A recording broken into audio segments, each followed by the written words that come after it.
Is that the new Merlin mobile? This is actually a new Merlin mobile. Holy shit. Check it. That is awesome. Oh, dude.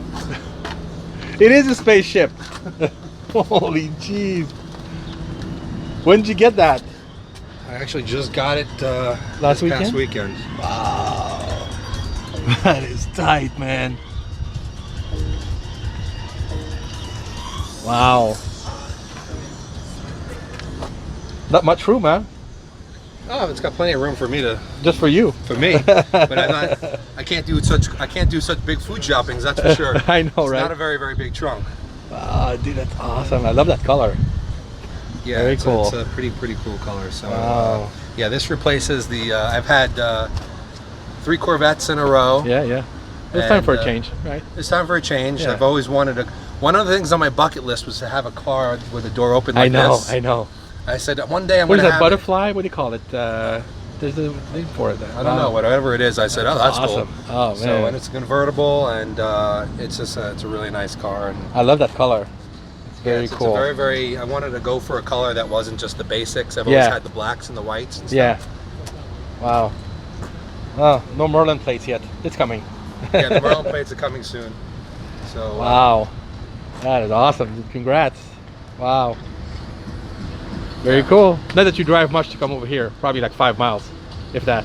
Well, the good thing is it runs on electric and gas. Oh, so nice. For It's electric, hybrid. I could just come over here for nothing. Just wow. tune it up. Very cool. What a beautiful car, man. Isn't it great?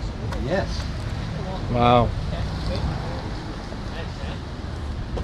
Wow. I love it.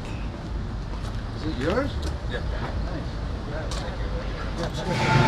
Hey everybody, welcome to another Be Built by Broza. We're here live at the Mecca.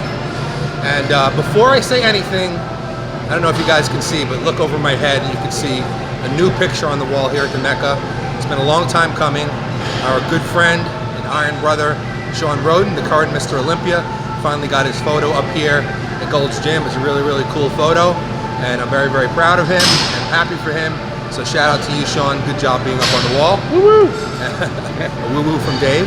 And as far as today's show, we got really good feedback on the Back to Basics show that we did last time, when we just showed you some basic tricep movements that you could do just with dumbbells.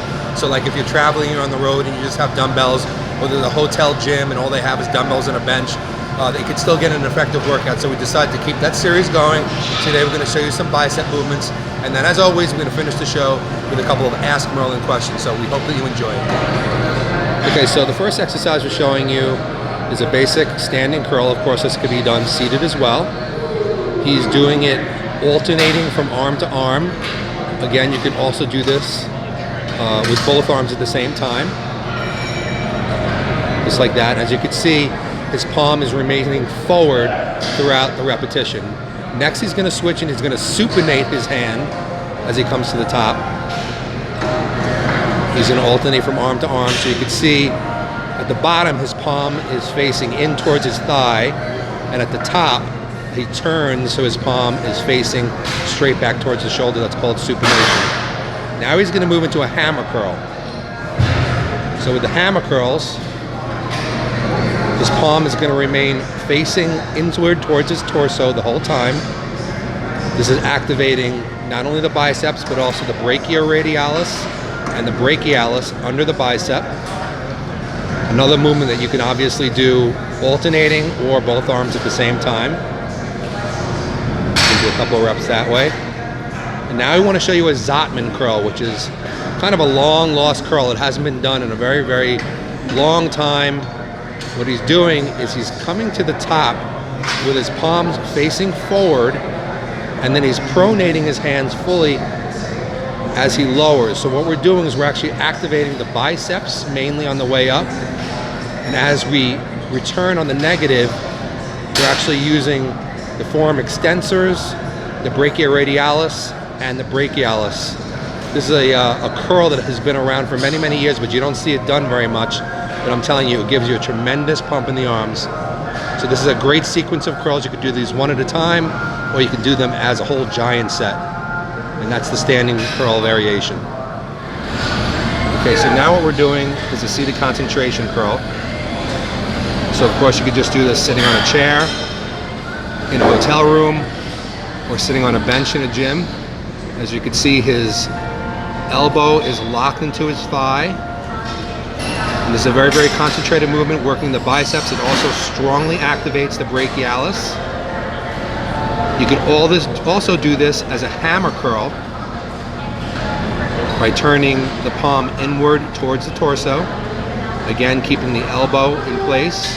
The only movement is happening at the elbow, but this will more strongly activate the brachioradialis of the forearm and the brachialis, which lies underneath the bicep, which will give the arm a very, very full, dense look from the side, and of course build more muscle into the forearm. Excellent movement. The last exercise we're going to show you today is sort of like a variation on a preacher curl, but we're going to assume that you don't have a preacher bench.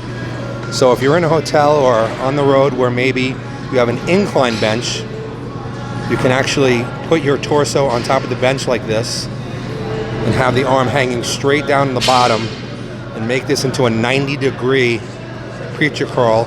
Another great movement for the bicep and the brachialis again. And again, you could do this as a hammer curl as well. It's going to turn the wrist inward, and now, as you can see, we're activating the brachioradialis here on the top of the forearm, and the brachialis, which lies underneath the bicep, helps to push the bicep up, giving it better peak. And of course, you are still working the biceps. Another great movement to do on the road. Using these movements, you can have an awesome bicep and forearm workout. So give these a shot. All right, Merlin, any good questions this week? Yeah, I had a very, very interesting question emailed to me, and I'm going to spend a little time on that. I'm going to read it to you because it's a little bit complex. Eric, you have a very, very unique method of teaching training. If you could sum up what your philosophy is on training, the point you're trying to get across, without actually discussing your specific training programs, PRS and FTF X2 and all the other ones, what main points would you bring out that you want to, basically tell people about training and how to train better and more effectively? So I thought it's a good question. Yeah. So obviously you guys know that I have a whole bunch of different training systems, and they're all based on sort of basically what we're trying to do is work with different physiological mechanisms within the body, because there's different types of training and techniques that will make muscles grow.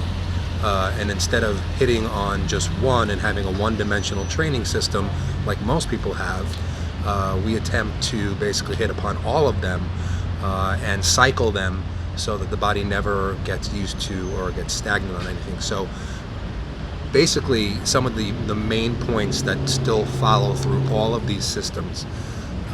The first thing that I want to get across to people is to stop. Now, this is if you're interested in hypertrophy, growing muscle to the greatest extent.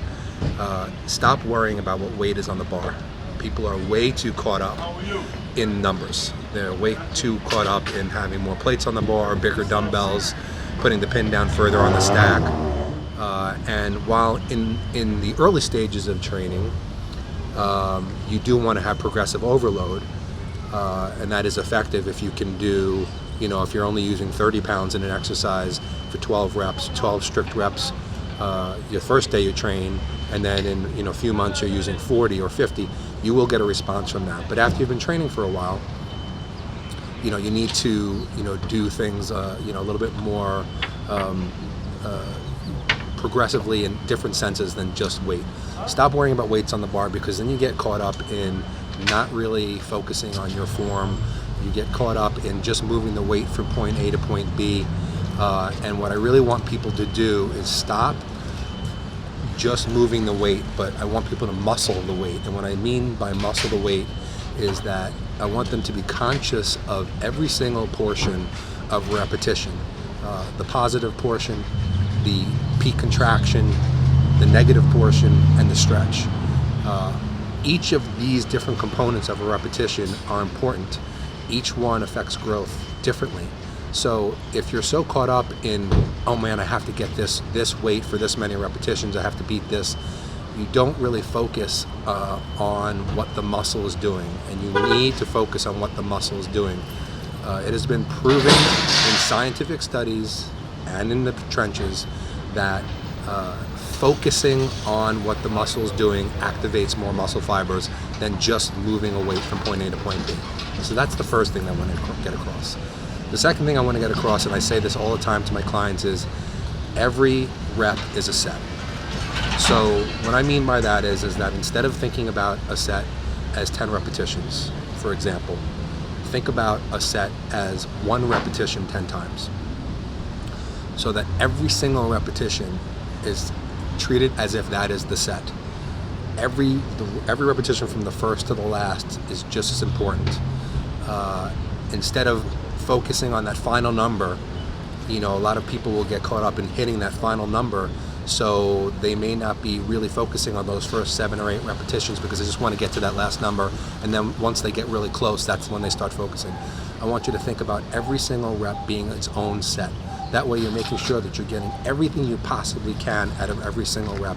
And let's face it, we want to do that. We want to get everything we can out of, if you're going to be in the gym for 2 hours, get everything you can out of every moment of those 2 hours, and get everything you can out of 10 reps, rather than making that one set and saying, oh, I had a good set. Say, no, I had a good 10 reps. So that's another point that I want to get across. Another point that I always try to get across to people is that we need to change up our training systems, which I was hitting on a little bit before. We need to address different ranges of repetitions. We need to address different rep tempos. We need to address different portions of the rep. As you can see a lot with my training, sometimes we're focused with holding the squeeze, we're focused with holding the stretch, we're focused with doing a very slow negative or a very slow positive. All these different components will play into how much you are going to get out of your training. You also want to focus on changing angles, grips.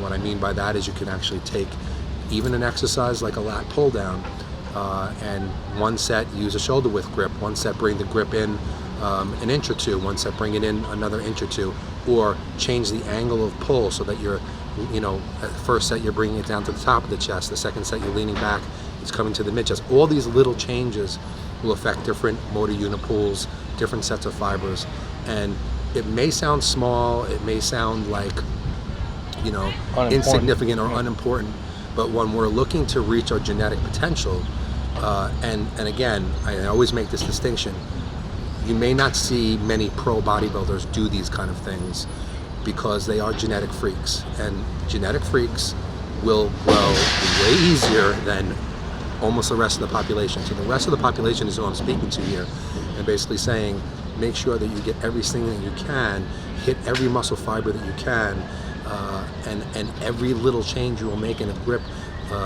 variations in angles of pull or push, just changing the tempos and all these different components that we hit upon, they're all going to affect muscle growth. And I think that the problem is that we see a lot of and they're fun to watch. I mean, it's fun to watch the Dexter Jacksons and the Ramis and all those guys train, and see how huge they are and this and that, but they are an elite group. The rest of us, to get everything we can out of our body, has to focus on all these little factors, and I promise you that you're going to get way more out of your training. So I can go on and on with even more points, and if you continue to watch the show, you'll probably see how many different things that we do. But those are some of the main points that I want to get across. A, to make sure that every rep is a set. B, to make sure to change your training parameters. It doesn't have to be every single workout. If you're very, very advanced, it should be every workout. If you're not as advanced, it could be every few workouts, or set to set. You could use it at your discretion. And then finally, just make sure that you're doing everything that you possibly can to affect muscle growth. Every single physiological mechanism that can hit. and truly focusing on the repetition from beginning to end, and not just putting a weight on the bar and moving it from point A to point B. That's where people get stuck, and that's why you see a lot of people in the gym who look the same year after year, even though it appears that they're training hard. So try to give those things a shot, and I promise you to get more out of the training. Awesome.